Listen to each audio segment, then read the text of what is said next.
Good afternoon, శుభాకాంక్షలు. ఈరోజు ఇక్కడికి అనంతపురం రావడం ప్రధాన ఉద్దేశం ఏంటంటే హార్ట్ సంబంధించినటువంటి గుండె జబ్బులలో వచ్చినటువంటి అధునాతన చికిత్సా విధానాలు గురించి తెలియజెప్పడం, అట్లాగే కొన్ని ప్రివెంటివ్ ఆస్పెక్ట్స్ అంటే అవి రాకుండా మనం ఎటువంటి జాగ్రత్తలు తీసుకోవాలి అనేది తెలియజెప్పడానికి వచ్చాను. ఎందుకంటే ఈ మధ్య మన భారతదేశంలో కూడా బీపీ కానీ, షుగర్ కానీ, కొలెస్ట్రాల్, ఓవర్ వెయిట్, స్మోకింగ్ ఇట్లాంటివన్నీ మనం ఎక్కువగా చూస్తున్నాం. దీనివల్ల ఏంటంటే గుండె జబ్బులు, ముఖ్యంగా కరోనరీ ఆర్టరీ డిసీజ్ అనేది ఎక్కువగా అవుతుంది.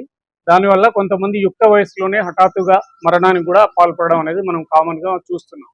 సో దీని గురించి కొంచెం అవగాహన కల్పించాలి అనే ఉద్దేశంతో ఈ సమావేశం అనేది అన్ని చోట్ల చేస్తున్నాము. ఈరోజు ఇక్కడ అనంతపురం రావడం జరిగింది. అంటే హార్ట్ అటాక్ వచ్చిన తర్వాత చికిత్సా విధానాల్లో ఏంటంటే ఒకటేమో స్టెంటింగ్ ప్రక్రియ, ఆపరేషన్ లేకుండా మనం స్టెంట్స్ పెట్టడం అనేది ప్రాచుర్యంలో ఉన్నది ప్రస్తుతం. రెండవది ఏంటంటే bypass surgery. So bypass surgery అయిన తర్వాత చాలామంది ఏమనుకుంటారంటే ఇంకా అయిపోయింది, చికిత్స అయిపోయింది, వేరే అపెండిక్స్ లాగా అట్లా అనుకుంటారు. అవేంటంటే ఒకసారి చేస్తే పర్మనెంట్ సొల్యూషన్. కానీ బైపాస్ సర్జరీ చేసిన తర్వాత కూడా పేషెంట్కి మళ్ళీ ప్రాబ్లం వచ్చే అవకాశం ఉంటుంది. అది చాలామందికి తెలియదు. అందువల్ల ఏంటంటే బైపాస్ అయిన తర్వాత కూడా రెగ్యులర్ చెకప్లో ఉండడం అనేది అవసరం. ఒకసారి బైపాస్ అయిన తర్వాత బైపాస్లో ఏం చేస్తారంటే ఒకటేమో ఆర్టీరియల్ గ్రాఫ్టింగ్ ఉంటుంది, ఇంటర్నల్ ఆర్టరీ ఉంటుంది, మెమరీ ఆర్టరీ, దాన్ని బైపాస్ చేస్తారు. రెండవది ఏంటంటే కాల్లోంచి వెయిన్స్ తీసుకుంటారు. సో వెయిన్స్ ఏంటంటే తక్కువ ప్రెషర్ని తట్టుకునేటువంటివి. కానీ మనం ఇక్కడ బైపాస్ చేసినప్పుడు ఏంటంటే హార్ట్ ప్రెషర్ ఎక్కువ ఉంటుంది, 120/80 ఉంటుంది. అదే వెయిన్స్లో ఏంటంటే 10 millimeters అంతే ఉంటుంది. అంటే దాదాపు మనము 10 రెట్లు ఎక్కువ ప్రెషర్ తట్టుకోవాలి.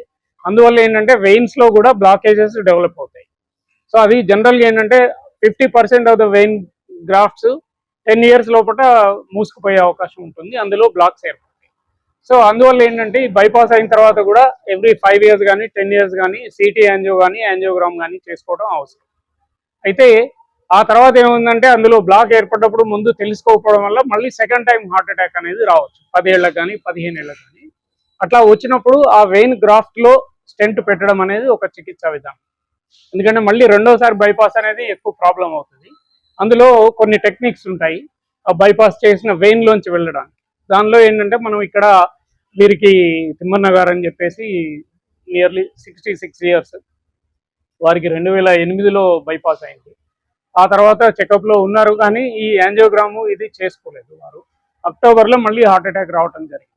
సో ఇక్కడ యాంజియోగ్రామ్ చేసిన తర్వాత మొత్తం బ్లాక్ అయిందని చెప్పడం, వాళ్ళు తెలుసుకొని హైదరాబాద్కి రావడం, అక్కడ మెడికవర్ సికింద్రాబాద్లో వారికి వెయిన్ గ్రాఫ్ట్ లోపల ఇంట్రావాస్కులర్ అల్ట్రాసౌండ్ చేసి 2 స్టెంట్స్ను అమర్చడం జరిగింది. అది నవంబర్ 1వ తారీఖు నాడు చేశాము. దాని తర్వాత వాళ్ళు ఆరోగ్యంగా ఉన్నారు. అది ఆ విషయం గురించి ఒకటి చెప్పాలని. దాని తర్వాత బైపాస్ అయిన తర్వాత కూడా రెగ్యులర్గా యాస్పిరిన్, తర్వాత క్లోపిడోగ్రెల్, ఈ ఏవైతే బ్లడ్ థిన్నర్స్ ఉన్నాయో అవి వాడటము, కొలెస్ట్రాల్ అదుపులో పెట్టుకోవడము, అట్లాగే వేరే రిస్క్ ఫ్యాక్టర్స్ ఏమైనా ఉంటే, ఉదాహరణకి బీపీ కానీ షుగర్ కానీ ఉంటే అవి అదుపులో పెట్టుకోవడము, every yearly once at least checkups చేసుకోవడం అనేది అవసరం. సో ఈ విషయం గురించి కొంత అవగాహన కల్పిద్దామనే ఉద్దేశంతో ఈ సమావేశం చేశాము. అంతేకాకుండా మెడికవర్ హాస్పిటల్ అనేది సికింద్రాబాద్లో ఇప్పుడు ఒక 6 months బ్యాక్ స్టార్ట్ చేశాము. మనకి ఇండియాలో 25 బ్రాంచెస్ ఉన్నాయి. అందులో అధునాతన చికిత్సా విధానాలన్నీ కూడా మనం చేస్తున్నాము. కాంప్లెక్స్ ప్రొసీజర్స్ అన్నీ కూడా అక్కడ చేయడం అనేది జరుగుతుంది.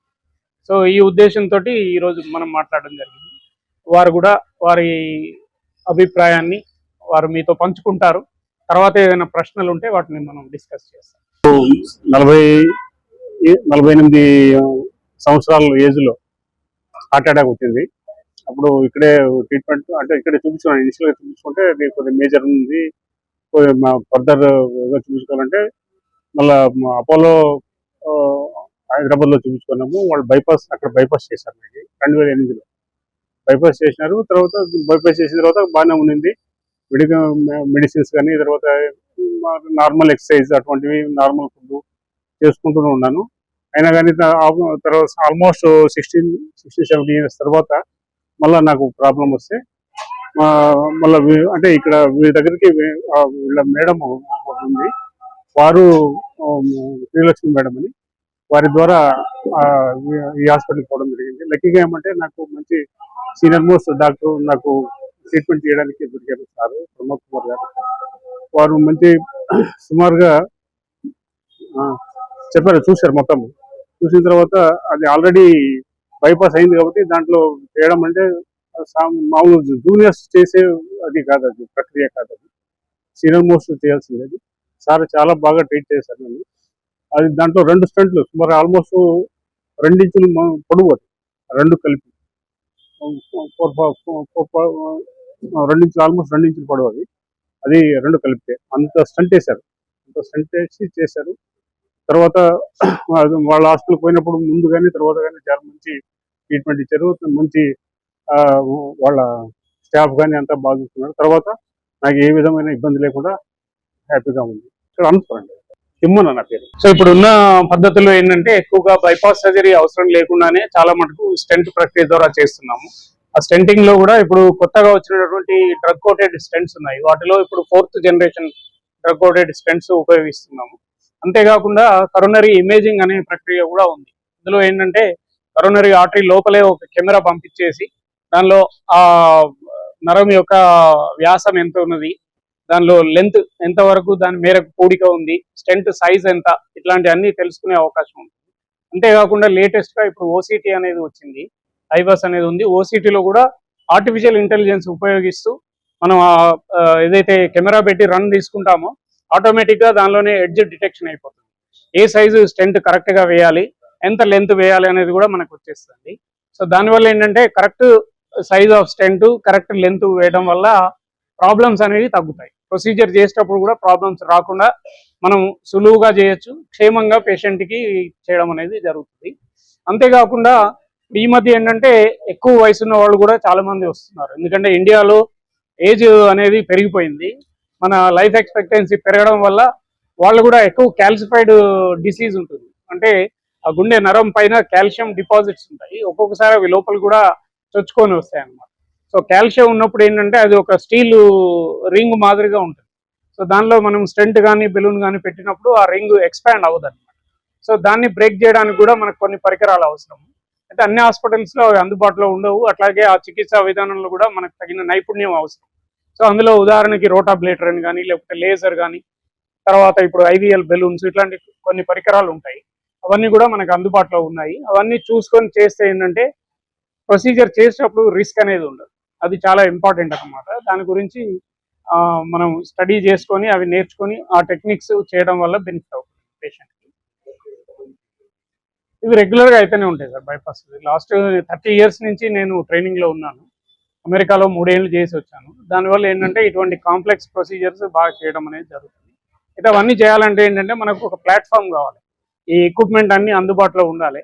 అవి మనకి ఇప్పుడు మెడికవర్ సికింద్రాబాద్లో అన్ని ఎక్విప్మెంట్స్తో పాటు పెట్టడం అనేది జరిగింది. అయితే ఇంకొక విషయం ఏంటంటే అందరు కూడా మనం ఇండియాలో ఇప్పుడు 25 years నుంచే హార్ట్ అటాక్ పేషెంట్లని మనం చూస్తున్నాం. సో అందువల్ల ఏంటంటే యువత కూడా ఏంటంటే ముఖ్యంగా ఏవైతే రిస్క్ ఫ్యాక్టర్స్ ఉన్నాయో అవి కంట్రోల్ చేసుకోవాలి. డయాబెటీస్ కానీ, లేకపోతే కొలెస్ట్రాల్ ఉందా, బీపీ ఉందా, ఇవన్నీ ఏంటంటే కేవలం ఒక చిన్న రక్త పరీక్ష ద్వారానే మనం తెలుసుకోవచ్చు. సో అవి ఉన్నప్పుడు వాటికి తగినట్టుగా అందరికీ మందులు కూడా అవసరం లేదు, లైఫ్ స్టైల్ మోడిఫికేషన్ అవసరం. అంటే డైట్ కంట్రోల్ కానీ, ఎక్సర్సైజ్ కానీ అవి చేసుకోవడం వల్ల కొంతవరకు తగ్గించుకోవచ్చు. ఎవరికైతే హై రిస్క్ ఉందో, అంటే వాళ్ళ ఫ్యామిలీలో ఎవరికైనా 40 years లోపలే ఎవరికైనా హార్ట్ అటాక్ రావడం కానీ, సడన్ కార్డియాక్ అరెస్ట్ కానీ ఇట్లాంటివి అయినప్పుడు సింపుల్గా సిటీ కరోనరీ యాంజియోగ్రామ్ అని ఒక టెస్ట్ ఉంటుంది. ఇందులో ఏంటంటే నరంలో కాంట్రాస్ట్ ఇంజెక్షన్ ఉంటుంది. ఒక 8 సెకండ్ల లోపలే సిటీ స్కాన్ రొటేట్ అయిపోయి హార్ట్ పిక్చర్స్ తీసుకుంటాం. అందులో ఏమైనా బ్లాక్స్ మొదలవుతున్నాయని తెలిస్తే కనుక కొన్ని మందులు, స్టాటిన్స్ కానీ లేకపోతే బ్లడ్ థిన్నర్స్ కానీ వాళ్ళకు పెట్టడము, రిస్క్ ఫ్యాక్టర్స్ ఏమైనా ఉంటే మాడిఫై చేసుకోవడం జరుగుతుంది. సో దానివల్ల ఏంటంటే మనం 5 ఏళ్లలో వచ్చేదాన్ని ఒక 10 ఏళ్ళు 15 ఏళ్ల వరకు రాకుండా మనం ప్రొలాంగ్ చేసుకోవచ్చు. సో దానివల్ల ఏంటంటే ఓవరాల్ హెల్త్ అనేది బెటర్గా ఉంటుంది. అదేవిధంగా ఈ సిటీ యాంజియో అనేది ఎవ్రీ 5 yearsకి ఒకసారి చేసుకోవచ్చు. అందులో ఏమైనా బ్లాక్స్ పెరిగినాయా లేదో తెలుస్తుంది. ముఖ్యంగా ఎవరికైతే రిస్క్ ఫ్యాక్టర్స్ ఎక్కువ ఉన్నాయో, అంటే డయాబెటీస్ కానీ, హై కొలెస్ట్రాల్ కానీ, లేకపోతే high blood pressure, over weight, smoking, ఇట్లాంటి వాళ్ళకి ఫ్యామిలీ హిస్టరీ నేను చెప్పినట్టు 40 years అబోవ్ ఉన్న వాళ్ళు అది చేసుకోవడం అనేది బెటర్. అట్లాగే బైపాస్ అయిన తర్వాత కూడా ఎవ్రీ 5 years లేదా స్టెంట్ అయిన తర్వాత 5 yearsకి ఒకసారి అది చేయడం వల్ల ఆ బైపాస్ గ్రాఫ్ట్స్ ఎట్లా ఉన్నాయి, అవి పనిచేస్తున్నాయా లేదా, వాటిలో ఏమైనా బ్లాక్స్ ఏర్పడ్డాయా, అట్లాగే స్టెంట్ అయిన తర్వాత స్టెంట్ ఎట్లా ఉంది, స్టెంట్ లోపల ఏమైనా బ్లాక్ వచ్చిందా అనేది మనం ముందుగానే తెలుసుకోవడం జరుగుతుంది. దాన్ని బట్టి తగినటువంటి మందులు కానీ అవసరమైతే మళ్ళీ ప్రొసీజర్స్ ఏమైనా చేయాల్సి రావచ్చు. ఇప్పుడు బైపాస్ సర్జరీ అనేది ఎప్పుడవుతుంది అంటే అన్ని నరాలు మామూలుగా ఏంటంటే 3 రక్తనాళాలు ఉంటాయి. మూడిట్లోనూ బ్లాక్స్ ఏర్పడినప్పుడు, లేదా మెయిన్ పైప్ లో బ్లాక్ వచ్చినప్పుడు, లేదా ఒక వాల్వ్ ఆపరేషన్ ఏదైనా అవసరం అవుతూ అప్పుడు సైమల్టేనియస్ గా ఈ రక్తనాళాలు బ్లాక్స్ ఉన్నాయి అనుకున్నప్పుడు మనం బైపాస్ సర్జరీకి పంపిస్తాం. అదర్వైజ్ సింగిల్ బ్లాక్ కానీ 2 వెసల్స్ అట్లా ఉన్నప్పుడు మనము స్టెంటింగ్ ద్వారానే చేయడం అనేది జరుగుతుంది. సో ఇదేంటంటే ఈ బ్లాకేజెస్ అనేవి ప్రోగ్రెసివ్ గా వస్తుంది. ఇప్పుడు మనం యంగ్ ఏజ్ లో చూసినప్పుడు ఒక రక్తనాళంలో బ్లాక్ ఉండొచ్చు. అదే కనుక మనము 70 ఏళ్ల తర్వాత అప్పుడు యాంజియో చూసినాం అనుకోండి, ఇందులో మల్టిపుల్ బ్లాక్స్ ఉంటాయి. సో అందువల్ల ఏంటంటే మనం పీరియాడిక్ చెకప్ చేసుకుంటూ ఉంటే స్టెంట్ ద్వారా మనం చేసుకోవచ్చు. ఇప్పుడున్న చికిత్సా విధానాలలో ఏంటంటే సులువుగా మనం స్టెంట్స్ ద్వారానే చేయగలుగుతాం. సో బైపాస్ సర్జరీలో ప్రాబ్లమ్స్ ఏంటంటే, ఒకటి జనరల్ అనెస్థీషియా ఇవ్వాలి, పేషెంట్ వెంటిలేటర్ పైన ఉంటారు, కటింగ్ ఉంటుంది, బోన్ కటింగ్ ఇవన్నీ ఉంటాయి, రక్తం ఎక్కించాల్సి వస్తుంది, ఎందుకంటే మనం కట్ చేసినప్పుడు బ్లీడింగ్ ఉంటుంది కాబట్టి వాళ్ళకి బ్లడ్ ఎక్కించాలి. దాని తర్వాత రికవరీ టైం ఎక్కువ ఉంటుంది, ఎందుకంటే పేషెంట్ ఐసీయూలో 2 రోజులు ఉండాల్సి వస్తుంది, తర్వాత ఫిజియోథెరపీ చేసుకోవాలి, మొత్తం ఇవన్నీ మానడానికి అట్లీస్ట్ ఒక 1 మంత్ అయినా పడుతుంది. ఇవన్నీ మనకి దీనిలో ఉండవు. స్టెంటింగ్ లో ఏంటంటే జనరల్ అనెస్థీషియా అవసరం లేదు. లోకల్ అనెస్థీషియాలో ఇద్దరు రేడియల్ ఆర్టరీ ముంజేతి నుంచి కానీ లేదా తొడలో ఉన్నటువంటి రక్తనాళం ద్వారా లోకల్ అనెస్థీషియాలో చిన్న జైలకెన్ ఇంజెక్షన్ ఇచ్చేసి దాని ద్వారానే చేయొచ్చు. పేషెంట్ మనతో మాట్లాడుతూ ఉంటారు, మనం ఏం చేస్తున్నామో వాళ్ళు స్క్రీన్ పైన చూడటం జరుగుతుంది. ప్రొసీజర్ అయిన తెల్లారే మేము డిశ్చార్జ్ చేస్తాం పేషెంట్. వాళ్ళకి మందులు అవి రెగ్యులర్గా చెప్పి ఫాలో అప్లో పెట్టుకుంటే సరిపోతుందండి. ఫ్యూచర్లో ఒకవేళ స్టెంట్లో ఏమైనా ప్రాబ్లం వచ్చినా కూడా, ఇదివరకు ఎక్కువ ఉండేది, ఇప్పుడు తగ్గిపోయింది, 2% ఉంది స్టెంట్ ఫెయిల్యూర్ రేట్స్. ఎందుకంటే ఇప్పుడు డ్రగ్ కోటెడ్ స్టెంట్స్ వచ్చాయి. ఒకవేళ అందులో మళ్ళీ ఏదైనా ప్రాబ్లం వచ్చినా కూడా స్టెంట్ లేకుండా అందులో డ్రగ్ కోటెడ్ బెలూన్స్ కూడా వచ్చాయి ఈ మధ్యలో. సో ఈ విధంగా ఏంటంటే బైపాస్ సర్జరీ రిక్వైర్మెంట్ అనేది తగ్గుతూ వస్తుంది. కొన్ని దేశాల్లో అయితే అసలు బైపాస్ అనేది చేయట్లేదు వాళ్ళు, మనం ఇండియాలో ఇంకా చేస్తున్నాము.